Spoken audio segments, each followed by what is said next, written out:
گھرانوں میں ذرا نہیں بھی سمجھدار لوگ ہوتے تو کہا بڑا بیٹھ جائے کوئی اور تحریر ضرور لکھوائے، 3 گواہوں میں سے ہو جائیں جنہیں تم پسند کرتے ہو، 3 گواہ بٹھاؤ قرضدار کے لیے جو لے رہا ہے جو دے رہا ہے دونوں کے لیے، اگر ان 2 عورتوں میں سے ایک بھول جائے تو دوسری اسے یاد دلا دے۔ 3 گواہ اوپر کہا ہاں اگر مرد ہوں موجود نہ ہو تو ایک مرد اور 2 عورتیں ان گواہوں میں سے ہو جائیں جنہیں تم پسند کرتے ہو، اور اگر 2 عورتوں میں سے ایک بھول جائے تو دوسری اسے یاد دلا دے، اور جب گواہوں کو گواہی دینے کے لیے بلایا جائے تو وہ انکار نہ کریں کہ بھائی ہم نہیں پڑھتے ان معاملوں میں، ہم نہیں دیتے گواہیاں، کیونکہ معاملہ طے کرنے میں وہ تھے تو معاملہ طے کروایا پورا کیا جائے گا، اور جو معاملہ اپنی میعاد سے وابستہ ہو چاہے وہ چھوٹا ہو یا بڑا اسے لکھنے سے اکتاؤ نہیں،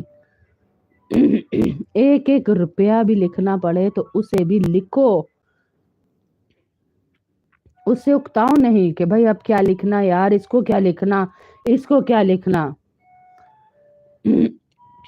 یہ بات اللہ کے نزدیک زیادہ قرین انصاف اور گواہی کے درست رکھنے کا ذریعہ ہے، اور اس بات کی قریبی ضمانت ہے کہ تم آئندہ شک میں نہیں پڑو گے کہ کتنا لیا تھا، کب لیا تھا، مجھے تو یاد ہی نہیں آ رہا۔ ہم نے خود یہ معاملے اتنے دیکھیں، ہم نے خود دیکھیں کہ بھائی ماموں ہن کی لکھی ہے، ہن چاچی نے کی لکھی ہے، بعد میں اللہ دکھاتا ہے پھر۔ ہاں اگر تمہارے درمیان کوئی نگد لین دین کا سودا ہو تو اس کو نہ لکھنے میں تمہارے لیے کوئی حرج نہیں ہے، نگد لے رہے ہو دے رہے ہو تو کوئی حرج نہیں، اس میں نہ بھی لکھو تو کوئی حرج نہیں۔ اور جب خرید و فروخت کرو تو گواہ بنا لیا کرو، کسی ایک کو گواہ بنا لو، اور نہ لکھنے والے کو تو کوئی تکلیف پہنچائی جائے نہ گواہ کو، اور اگر ایسا کرو گے تو یہ تمہارے طرف سے نافرمانی ہوگی کہ ایک فون کر کے کہہ رہا گواہی دین نہ آویں، دیکھ لا میرے تیرے نال بڑے تعلقات نے ہیں، تعلقات کی بنا پہ گواہی سے انکار کرنا یا گواہ کو یا جس نے لیا ہے اس کو تنگ کرنا یہ بھی گناہ ہے، بہت گناہ ہے، اللہ کہہ رہے ہیں۔ اور اللہ کا خوف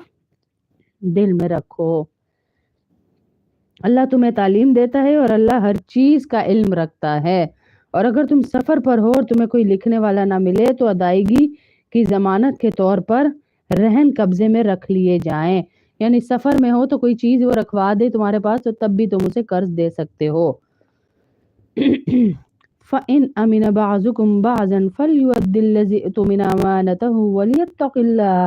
وَلْيَتَّقِ اللَّهَ رَبَّهُ وَلَا تَكْتُمُوا الشَّهَادَةَ وَمَنْ يَكْتُمْهَا فَإِنَّهُ آثِمٌ قَلْبُهُ وَاللَّهُ بِمَا تَعْمَلُونَ عَلِيمٌ۔ 39 رکوع ہمارا یہاں پر مکمل ہوا الحمدللہ۔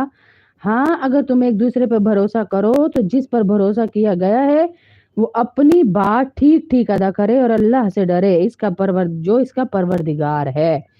اور گواہی کو نہ چھپاؤ، اور جو گواہی چھپائے گا وہ گنہگار دل کا حامل ہوگا، اور جو عمل بھی تم کرتے ہو اللہ اس سے خوب واقف ہے۔ اب آ رہی ہیں وہ آیات جو کہ سورہ بقرہ کا آخری رکوع ہے جس کے بارے میں کہا گیا کہ یہ عظیم تحفہ اللہ کے نبی صلی اللہ علیہ وسلم کو دیا گیا، عظیم تحفہ، کروڑ دفعہ شکر میرے رب کا کہ اللہ نے ہمیں اس اختتام تک پہنچایا اور ان دعاؤں کا اللہ نے ہمیں موقع دیا، شکر اس ذات کا۔ سارا دن پڑھا کے اس ٹائم تک بس جو ہے نا گلے بیچارے کی ہو جاتی ہے، بس ہو جاتی ہے، اس لیے تھوڑا سا ڈسٹرب ہے، صبح کی کلاسوں میں ٹھیک رہتا ہے لیکن اس ٹائم تھوڑا سا ہو جاتا ہے۔ یہاں سے شروع ہو رہی ہیں آخری آیات، اور ان کے بارے میں کہا عظیم تحفہ ہیں، اور کہا جس گھر میں کوئی آفت ہو، کوئی بیماری ہو، کوئی ایسی چیز کہ جو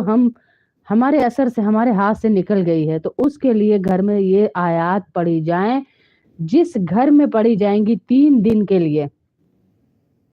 اس گھر سے شیطان جادو جنات بھاگ جاتے ہیں، جس گھر میں بھی یہ پڑھی جائے۔ اور ایک اور حدیث، خوبصورت حدیث اللہ کے نبی کی سنا دوں کہ ابھی آپ اگر میرے ساتھ ساتھ یہ پڑھ لیں گی نا تو جتنی بہنیں پڑھ رہی ہیں ان سب کو تہجد پڑھنے کا ثواب ملے گا، جو بھی سونے سے پہلے ان آیات کو پڑھ لیتا ہے۔